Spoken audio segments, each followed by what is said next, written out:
Дарья Пепелева чанд видеоро нашр кард ки дар онҳо як ласинаи танг дар тан қафои худро дар пасманзари масҷиди қул шарифи шаҳри Қазони пойтахти ҷумҳурии Татаристони Русия ба намоиш мегузорад. Ин видео мавҷи интиқодҳоро дар шабакаҳои иҷтимоӣ барангехт. Пепелева дар шабакаҳои TikTok саҳифа дорад. дар пайи мавҷи интиқодҳо ӯ як қисми видеоҳои аз ҳад ҷанҷолбарангезаш аз Қазонро аз саҳифааш пок кард, вале онҳо аллакай дар дигар платформаҳои интернетӣ ба сайр даромаданд.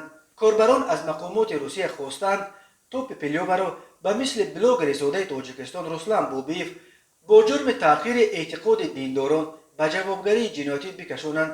Бобиев ва шарикаш Анастасия Честоваро ахиран барои як акси ҷанҷолӣ дар пасманзари калисои Васили Блажени дар маркази Москва ба 10 моҳи зиндон маҳкум карданд. Масҷиди Қул Шариф масҷиди ҷомеи марказии ҷумҳурии Татаристон ва шаҳри Қазон буда яке аз маконҳои динии ин шаҳр ба шумор меравад. ин масҷид дар қисмати ғарбии Кремл ё қалъаи Қазон солҳои 1996-2005 ба хотири эҳёи масҷиди таърихии хонигарии Қазон ки соли 1552 аз ҷониби нирӯҳои Иван Грозний вайрон карда шуд, бунёд карда шудааст. Хонигарии Қазон дар асрҳои миёна як маркази умдаи илмӣ ва маорифи исломӣ дар минтақаи атрофи Волга ба шумор мерафт.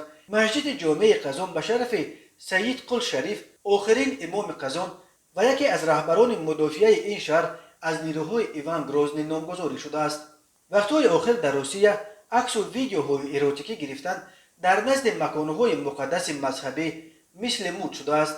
Чанде пеш дар Санкт-Петербург ба зидди як модел барои бо либоси так акс гирифтанаш дар назди калисои ҷомеи Исаки парвандаи ҷиноятӣ кушоданд. Дар Москва бошад чанд рӯз пеш як духтари блогерро барои акси нимориён дар назди Кремл барои 14 рӯз ҳабс карданд. Вале ҷазои аз ҳама сахтро блогери зодаи Тоҷикистон Руслан Бобиев ва шарикаш Анастасия Честова диданд. онҳоро ба 10 моҳи зиндон маҳкум карданд.